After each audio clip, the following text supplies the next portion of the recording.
एक म्हणतो भगवं करू, एक म्हणतो हिरवं करू. हा महाराष्ट्राचा प्रश्न असू शकतोय. नितेश राणे म्हणतात गाडून टाकू, दफन करू, हिरवा साप ठेचून काढू. हिरवा साप ठेचल्यावर सर्पमित्र सोडणार आहेत नितेश राणेंना. नवनीत राणा पाकिस्तानमध्ये जा, अमुक जा, हा देश या रंगाचा त्या रंगाचा. अरे काय चाललंय? तुम्ही मंत्री आहेत, खासदार आहेत, संविधानिक पदावर आहेत आणि काय भाषा वापरताय? दफनची भाषा, गाडण्याची भाषा, ठेचण्याची भाषा. बदलणार आहेत तुम्ही जंगलाचा हिरवा रंग? बदलणार आहेत तुम्ही सनराईजचं भगवा रंग? बदलणार आहेत तुम्ही आकाशाचा निळा रंग? काय रंगावर पेटंट आणलंय, कॉपीराईट आणलंय? तुमच्या बापाचा नावाने रजिस्टर आहेत रंग? अरे तुम्ही ज्यावेळेस असं बोलता ना त्यावेळेस महाराष्ट्रातल्या जनतेला अतिशय दुर्दैव वाटतं की काय लोक या देशामध्ये बसलेत, राज्यात बसलेत, ज्यांना रोजगाराबद्दल काही वाटत नाही, शिक्षणाबद्दल काही वाटत नाही, लोकांच्या आरोग्याबद्दल काही वाटत नाही. जाऊन बघा ना सरकारी हॉस्पिटलमध्ये काय रंगाच्या पिचकाऱ्या मारल्यात, काय अवस्था झाली त्या सरकारी हॉस्पिटलची. शाळा बंद झाल्यात, शिक्षण बंद झालंय, गोरगरीब शिक्षणापासून वंचित होत चाललेत. त्या शाळांच्या भिंती पडायला लागल्यात, त्याचे रंग उडालेत. त्या रंगावर नाही बोलायचं. हिरवा करू, भगवा करू, निळा करू, रंगावर सुद्धा तुम्ही आता राजकारण करणार. विकास करू ही भाषा नाही चालणार, कारण विकास हरून गेलेला आहे, कधीच हरपलाय तुमचा विकास. या निवडणुकीमध्ये अजेंडा काय?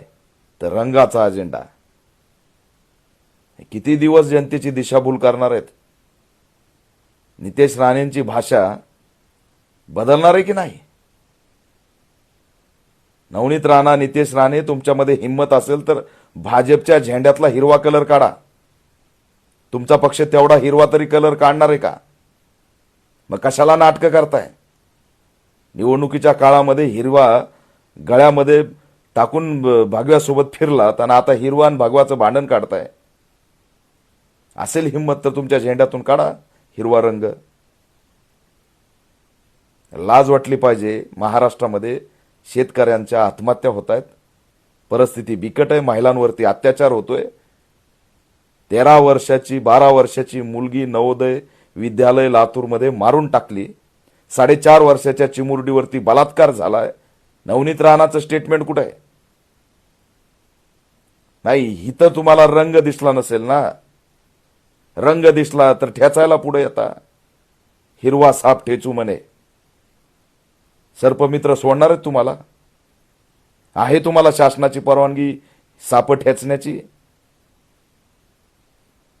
काय बोलतोय, काय बरळतोय याची अक्कल नाही. लोक ऐकून घेतात, संयम ठेवतात म्हणून काही करायचं. एखाद्या राजकीय स्टेटमेंटचं भांडवल करून देश आणि महाराष्ट्र वेठीस धरायचा आणि ह्याला राजकारण म्हणायचं. नव्या तरुणांनी तुमच्याकडून काय अपेक्षा करायची? रंगावरती सुद्धा जर अधिकार गाजवायला निघालात तर तुमच्यासारखे बालिश बुद्धी कुणी असू शकतं का? ठिकाण्यावर या. संविधानिक पदावर बसलोय, विकासासाठी तुम्हाला बसवलंय. कशासाठी तुमची निर्मिती झाली? धर्माचा महापौर बसू, रंगाचं अमुक करू, हे जमतंय लोकशाहीमध्ये, संविधानात? हे संविधानिक भाषा आहे.